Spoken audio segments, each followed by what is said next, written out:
Today we conclude a look at a worship series that's been entitled 5 Marks of a Methodist. This teaching comes directly out of John Wesley, the founder of the Methodist movement.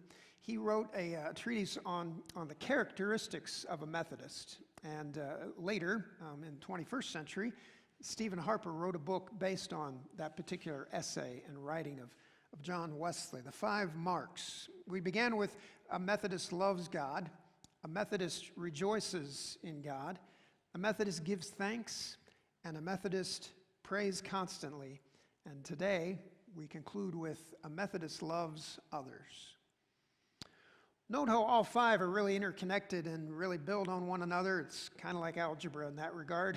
We start with the love of God, and we can't get to love of others until we've been people who can rejoice in God, give thanks to God, and pray constantly in our lives. It is out of that we are able to then live in love and to love others. The centrality of love is so evident that it causes some churches to consider their vision statement like love first, right? So that's how we think of it locally. That's what love first is really about, loving God and loving others. How do we live that out in our lives as a congregation and as faithful followers of Christ?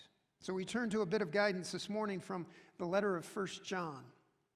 And the centrality of love is a theme throughout this letter of 1 John. You could even say that the Gospel of John has a pretty good emphasis on the love understanding that Christ came to share with us. But in our guidance from 1 John, there's a direct definition of God in the most direct way of all the New Testament scriptures. It simply says, God is love. With that definition, then, we are guided by 1 John to consider how to live in acts of love. All things begin in love, flow from love, are perfected through love, and return once again to love. Here's the pertinent passage that I'd like us to look at this morning as we look at the mark of a Methodist loves others. It's in 1 John chapter 4, beginning in the second sentence of verse 16. God is love. Whoever lives in love lives in God and God in them. This is how love is made complete among us so that we will have confidence on the day of judgment. In this world, we are like Jesus. There is no fear in love, but perfect love drives out fear because fear has to do with punishment. The one who fears is not made perfect in love. We love because he first loved us. Whoever claims to love God and yet hates a brother or sister is a liar. For whoever does not love their brother and sister, whom they have seen, cannot love God, whom they have not seen. Thanks be to God for this reading of Holy Scripture. Well, what does the letter of 1 John mean by love here? That's a first kind of question I have. So often the word love is being repeated. What is the meaning of this word love that 1 John speaks of? You can bet that it's not a passing fancy or a fleeting kind of feeling, kind of emotion that is being described. Here, the fact is that our word love, the English word love, is kind of pathetic. When you get to thinking about it, it's not very complete as a word in and of itself. It can describe feelings and emotions, and it can also describe very deep kind of connections and relationships that one might have. For instance, I have feelings about chocolate cake, and I can say I love chocolate cake. And then the truth is that I can say I love movies with Johnny Depp. I don't know why. I just kind of enjoy a good movie with Johnny Depp. So I could say I love Johnny Depp movies. And I love my wife, Karen.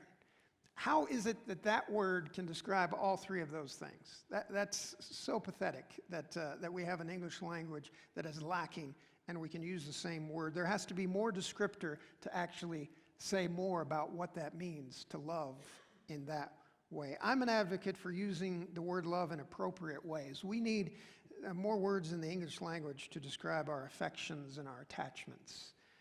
Possibly the Greek language, which is the origins of where 1 John would have been written in Greek. The Greek language can give us some direction on this language of love because there are 3 words that get translated from the Greek into the English, and they all are summed up in the word love in English. For instance, the first Greek word that can be translated love is eros. Eros is the root for the English word erotic. Now, my Sunday sermons are all G-rated, so we're not going there very deeply on this whole notion of eros and that topic. But eros brings to mind passionate love. In a love relationship, one of the worst things that can happen is boredom. Eros is completely against boredom. No excitement, no passion. At least a relationship should start there. When it's a love relationship, could have a bit of eros in it. In November of 1866, I came upon this letter that was written by one Simon Fallowfield from, I believe, England, wrote to Mary Foster asking for her hand in marriage.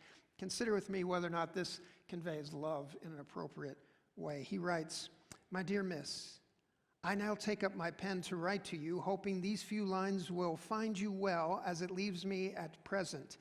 Thank God for it. You will perhaps be surprised that I should make so bold as to write to you, who is such a lady, and I hope you will not be vexed at me for it. I hardly dare say that what I want. I'm so timid about ladies, and my heart trembles. But I once read in a book that faint heart never won a fair lady, so here goes. I'm a farmer in a small way, and my age is rather more than 40 years, and my mother lives with me and keeps my house. And she has been very poorly lately and cannot stir about much, and I think I should be more comfortable with a wife. I had my eye on you.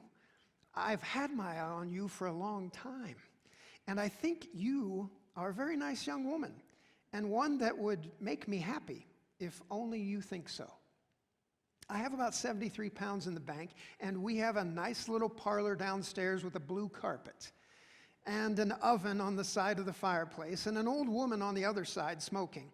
The golden rules claimed up on the walls above the long settle, and we could sit all day in the easy chair, and you could knit and mend my kittles and legumes, and you could make tea ready again as I come in, and you could make butter for the market, and I would drive you to church every Sunday in the spring cart, and I would do all that is in my power to make you happy. So, I hope to hear from you.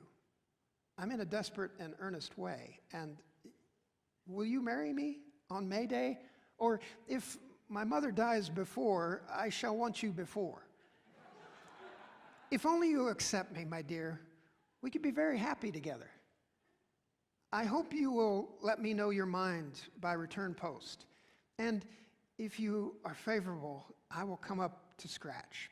So no more at present from your well-wisher and true love, Simon Fallowfield. P.S. I hope you will say nothing about this. If you will not accept me, I have another very nice woman in my eye. And I think I will marry her if you do not accept me. But I thought you would suit my mother better, she being very crusty at times. What do you think? Simon? Do you think Simon's got it going on here? I mean, my good man, where's the passion? Where's the eros? What kind of way is this to begin the invitation to love? For those of you who are interested, Simon's marriage proposal was refused. Go figure, just didn't work out. Now, the letter of 1 John wasn't speaking of eros. That's not the Greek word that gets translated love. Eros really is not on the mind of the writer of 1 John, and it's not really the mark of a Methodist loving others, although I'm hopeful that it's a component of all Methodists. There's another form of love in the Greek language, philia. Philia takes shape in the word philanthropy. which refers to the altruism and the willingness to give of ourselves. It's far more than just donating money, although that's what we tie philanthropy often to. It truly means laying down our lives for the well-being of all. Philanthropy, philia. It's a central concern for us because Christians are commanded, taught, mandated to a new commandment to love our neighbors. The early church was known in the community not for its hatred, not for its radical beliefs and doctrines. What was said of the early Christians when they gathered, when other people looked at their gathering, they would say, how they love one another. That was the mark of the early Christians. It started that way soon after Jesus' death and resurrection. His disciple, Jesus' disciple Peter, said it in this way to the first churches: above all things, have unfailing love toward one another. That word unfailing can also mean intense. Have an intense love for one another. It will then be something that others will see and want to be a part of as well. Perhaps this explains why Jesus chose to use the verb love in his teaching about the treatment of the enemy. Philia was the word that was treated when we are to treat our enemies with love. Love your enemies was philia. Have some kindness directed towards our enemies. Love is not a weapon or a tool. Genuine love has an ulterior motive. Its purpose is simply to benefit the one loved, regardless of the response one might receive. Even love of enemy is a component of that. Maya Angelou put it in this way: hate, it has caused a lot of problems in this world, but it has not solved one yet. Hatred will not solve a problem. Revenge and that component of sometimes of our actions is no way to solve a problem. Christian behavior and attitudes are guided by this sense of philia, love, that we worship God who is in part living out this love in the world. We don't hate in response to hatred. We don't even love just because love has been offered us. God does not react. God acts in love and grace toward all, not expecting a particular circumstance out of that love. Which brings me to that third form of the Greek word for love that can be translated into our English language as love, agape. For Christians, agape is God's own love, unconditional love of God. The grace of God is summed up in agape love. There's no greater form of love known, available, or even imagined. This is the Greek word that's found in 1 John. If we look to the original Greek, that's what 1 John uses, as agape, and we have it translated into the word love. Agape is God's own love, and it forces us to choose what and who will be primary or central in our lives. To love first is agape love. Agape serves to order our lives and loves toward the good life, toward an abundant and flourishing life for all. Grounded in agape love, our eros love yearns to be possessed by God rather than possess anything or anyone. We give up the unbounded desire to possess material things and other persons so that we may be grasped and filled by God's unconditional outpouring of love. Grounded in agape love, our philia love recognizes the image of God within each person and responds with hospitality and compassion and empathy. And so if John's point here is to be made known to us, it is very simple and powerful. We know God is love because we are part of a community that has seen for ourselves that God acts in love, and we are called to that same action of love. I commend to you a prayer practice that was suggested to me by reading Steve Harper's book in that 5 Marks of a Methodist. He talks about one Frank Lawball who suggested this particular guide to prayer. This prayer: God, what are you doing in the world today that I can help you with? 2 things to note about this type of a prayer that would guide our praying and our let's say, our waking as we start the day. God, what are you doing in the world today that I can help you with? First thing to note is that this prayer reminds us that God is at work in the world. God doesn't wait for us to act, but rather invites us to join in, to be co-creators in God's love in the world. What is already going on, God is already a part of. How can we be a part of that in the world? And the second thing is that this prayer reminds us that there are some things God is doing that we aren't expected to do. We may not even be able and up to the task of loving in the way that God loves. And so we turn that even over to God. Laubach is recognizing here in this prayer a kind of spiritual distribution plan where each disciple was given her or his assignment, and the commonality in all of it is that we do it in love. God, what are you up to in the world today, and how can I help with it? Our distinctive Christian belief is this: we love because God is love. People were created to be loved. Things were created to be used. And somewhere along the way, some of that has gotten mixed up. There are problems in our lives because things are being loved more than the people, and the people are being used. There's no place in the fellowship of those who follow in the way of Christ for such actions of loving things more than people. For those who nurse a grudge, who seek revenge, who assume intellectual superiority over others, or are careless of their feelings of others. Only the merciful are sure of mercy, and only the forgiving are sure of forgiveness. Only the loving heart lives who is striving to live out of God's love.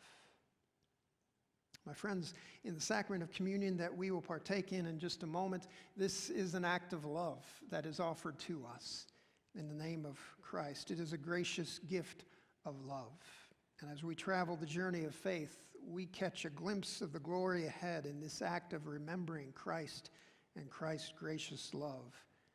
May we receive this act of love in this time and place so that we might in turn, in another time and place, offer that love to others. So be it, and may it be so.